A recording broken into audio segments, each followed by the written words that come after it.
Here behind us we can see the lake. So here in this place we are like 500 meters to the Croatian border. So here we have the one of the places where people on the move try to cross into the European Union from Serbia, trying to do game, so going into Croatia.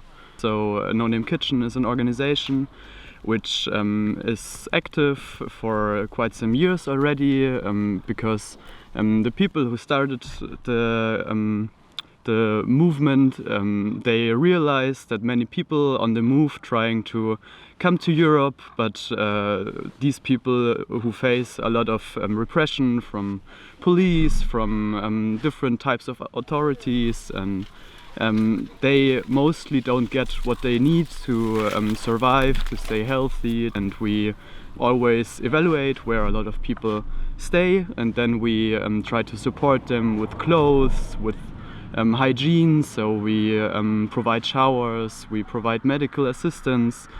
Le matin, on prépare la nourriture, donc il faut peser, il faut aller chercher le pain, il faut aller acheter les légumes, etc. Faut laver le linge sale, faut préparer l'eau chaude pour les douches. Et une fois qu'on a tout ça, après on part en distribution.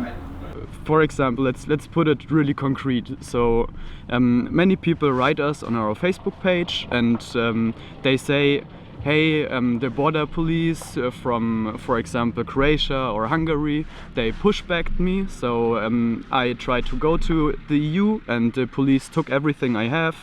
And then they just sent me back in Serbia. So they stand in Serbia and they have nothing. They have not a jacket, but it's winter and freezing temperatures. They don't know where to sleep. Donc ils dorment dans des tentes et déjà il faut trouver du bois. Par exemple, ils utilisent tout ce qu'il faut pour se chauffer. Donc ça peut être des vêtements, ça peut être de l'huile qu'on rajoute pour que ça brûle mieux. Donc des fois il n'y a pas les infrastructures nécessaires pour pouvoir cuisiner. Et surtout des fois il n'y a pas le temps, ils sont fatigués parce que des fois ils subissent les pushbacks de la police. Ils dorment pas beaucoup puisqu'après ils réessayent le jour d'après, etc. Donc il y a aussi énormément de fatigue mentale et physique. We arrive, we drink chai, so we drink tea with the people and chat with them, how is their day. You know, we're all people, so we just talk to each other and are friends basically, or maybe friends is too much, but we're all people and we have also a little bit fun together.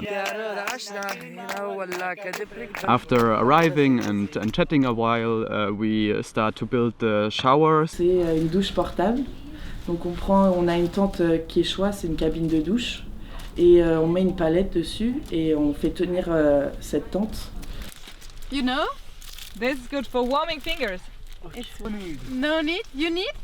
I need German. You need German, yeah. Now, in the time that I'm here, I would say we support around 100 people. So when people have wounds from whatever, like it can be because of violence that happened to them, but it can also be the most easiest things that you never imagine. I mean, for example, there are a lot of young men, and if they have some problems with the face skin and they can't treat it, then they just have wounds also in their face, but there is no, they can't clean it, they can't disinfect it, they have no chance to heal. So they come to us and show it, and we can at least provide them some painkillers or some plasters. I grew up in Germany. I know what privileges we have, and I know how many or how much wealth there is in Germany, but also in other countries in the EU. And then I see these people who get persecuted in Afghanistan, in Pakistan, in Syria, in so many places, and they just want to go to the European Union and live a normal life. I'm just so angry that we, just because we think we're like a closed continent and we can decide who comes or who can't. Just because of this, we don't let them in. And they have to live here for years, sometimes in the forests, and the people die here. It's not like it's a fun game or it's something that is. Everyone here wants to leave. Everyone here wants just that it stops what is happening here. But the people on the move, they also know that they don't have another choice. Je pense qu'on a une très bonne équipe. Une très bonne équipe de volontaires où on est vraiment très soudés, on prend les décisions ensemble. Dès qu'il y a un souci, on en parle ensemble. Et également, on a du soutien mental. On a un rendez-vous avec un psy toutes les 2 semaines. Donc on est vraiment libre pour en parler. C'est pas on cache nos sentiments ou quoi que ce soit. On garde pas. Voilà, faut pas garder tout ça pour nous. Pardon.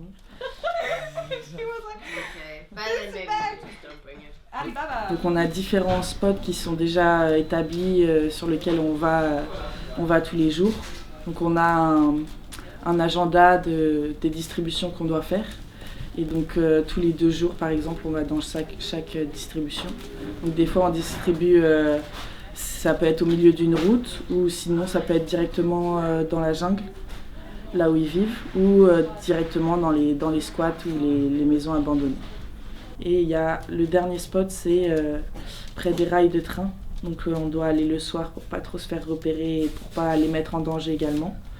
Et donc on marche 40 minutes sur les rails du train pour arriver à la jungle. Et du coup on doit transporter les bidons d'eau de 20 litres sur les sacs à dos. Et pour pouvoir amener de l'eau, pour essayer de se laver un petit peu ou laver les plats ou boire tout simplement. The only question is how do we approach them and how do we talk to them and how do we also manage their expectations. People on the move don't have to stay here in the forests and freeze themselves to death or to nearly at least. Concernant les refoulements à la frontière, c'est quelque chose qui est très connu chez la police croate. Il y a par exemple des gens qui ont essayé de traverser la frontière 40 fois. On a énormément de témoignages de pushback. Comme nous, on est au bord de la frontière croate, il y a beaucoup de réfugiés qui essayent de traverser du coup cette frontière puisque c'est en Europe.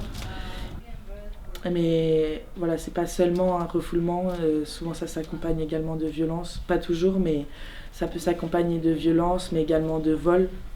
Voilà, leur argent, leur téléphone.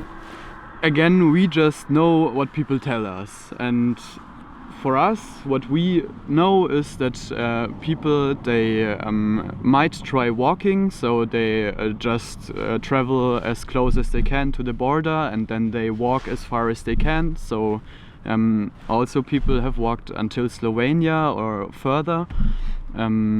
So this is one option. The other option, or one other option, is to try to hide in, for example, trucks. So if they find a way to sneak into trucks which cross the border, and they are lucky that in the border crossing there is no heat scanner or no that they don't open the trucks, then they just travel into Europe with these trucks.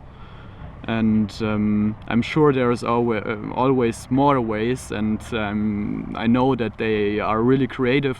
I mean, you can imagine quite well how it is. You come back and it's a country that you don't know and you don't have money and you don't know people in the country, so you don't have a lot of choices. They know that we are here. We can maybe provide them with something, but also we cannot help all the time and we cannot help everyone.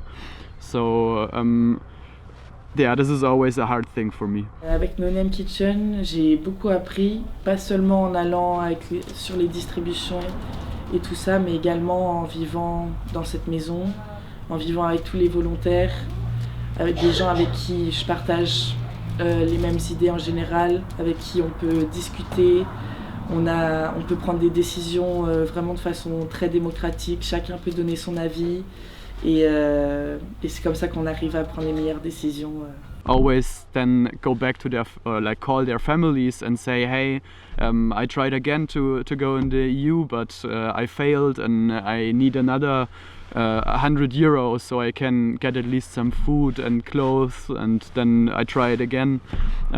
This is something that people do, and many people who are here, they have no money, they have no resources to buy things for themselves. Like one person said 4 days that he didn't eat, and like when you give them food and you see how they start eating, you know it's true. Like they don't joke, and that's something that is, yeah, really heartbreaking to see and to know we could change that easily, but we just don't want to.